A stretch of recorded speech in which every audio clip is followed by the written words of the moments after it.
Hello, Andy. This is Dr. Shravanti Reddy, Director at Shubha Fertility, LB Nagar. Today's topic is causes of female infertility అండి. ముఖ్య కారణాలు female ఇన్ఫర్టిలిటీలో ఏవేవి చూస్తామని discuss చేసుకుందాం. So ఫర్టిలిటీలో అంటే hypothyroid, hyper ప్రొలాక్టినీమియా, ఈ thyroid వల్ల అండ్ హై ప్రొలాక్టిన్ వల్ల మనకి యానోవులేటరీ ఇన్ఫర్టిలిటీ అనేది చాలా కామన్గా చూస్తుంటాం. నెక్స్ట్ ట్యూబల్ కాసెస్కి వస్తే ముఖ్య కారణాలు ఫీమేల్ ఇన్ఫర్టిలిటీలో సింగిల్ ట్యూబ్ బ్లాక్ ఉండడం వల్ల మనకి ఇన్ఫర్టిలిటీ అనేది రావడం జరుగుతుంది అండి. ట్యూబల్ బ్లాక్ అనేది చాలా కామన్ గా మనం ఇన్ఫెక్షన్స్ లో చూస్తాము. మన ఇండియాలో అయితే TB is a very common cause అండి. టీబీ వల్ల మనకి ఇన్ఫెక్షన్ రావడం వల్ల హైడ్రోసాల్పింగ్స్ అంటే ట్యూబ్ లో స్వెల్లింగ్ రావడం, హైడ్రోసాల్పింగ్స్ వచ్చి అక్కడ ట్యూబ్ ఎందుకు ఇంపార్టెంట్, మనకి ఫర్టిలైజేషన్ అయ్యేది ట్యూబ్ లోనే, అంటే స్పర్మ్ ఎగ్ యొక్క కలయిక ట్యూబ్ లోనే అవుతుంది. సో వన్స్ హైడ్రోసాల్పింగ్స్ ఉండడం లేకపోతే బ్లాక్ ఉండడం వల్ల ఫర్టిలైజేషన్ అవ్వకపోవడం, దాంతో న్యాచురల్ గా ప్రెగ్నెన్సీ రాదు.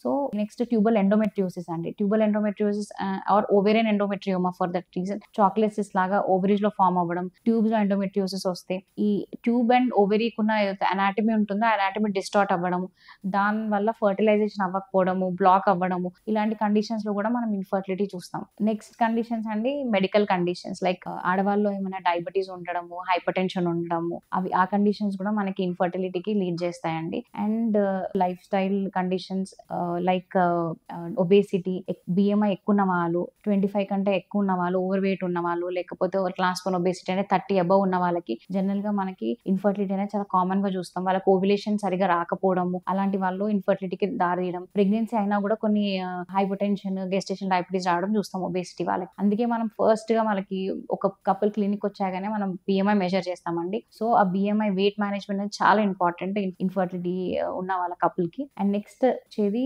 స్ట్రెస్ అండి. In this era the stress is most important factor అండి. వర్క్ స్ట్రెస్ అవన్నీ, సైకలాజికల్ స్ట్రెస్, ఇమోషనల్ స్ట్రెస్, ఇలాంటి కండిషన్స్ లో కూడా మనం ఇన్ఫర్టిలిటీ అనేది చాలా కామన్ గా చూస్తున్నాం. అండ్ స్లీప్ డిజార్డర్స్, సరిగ్గా స్లీప్ లేకపోవడము, at least 8 hours of good quality sleep is very important to have better pregnancy rates అండి. అండ్ నెక్స్ట్ కండిషన్ ఎస్ఎల్ఈ అండి. ఆటోఇమ్యూన్ డిజార్డర్స్ లో కూడా మనం కొన్ని కండిషన్స్ లో ఇన్ఫర్టిలిటీ చూడడం జరుగుతుంది. అండ్ ఇవన్నీ మనము కరెక్ట్ చేసుకోవాలి అంటే ఫస్ట్ కండిషన్ డయాగ్నోస్ చేసి దాని తర్వాత మనం దాని తగ్గట్టు ట్రీట్మెంట్ తీసుకొని, మీరు ఫస్ట్ మీరు ప్రెగ్నెన్సీ అవ్వట్లేదు అంటే please consult your fertility specialist so that she'll diagnose your condition and accordingly she'll treat you అండి. Thank you.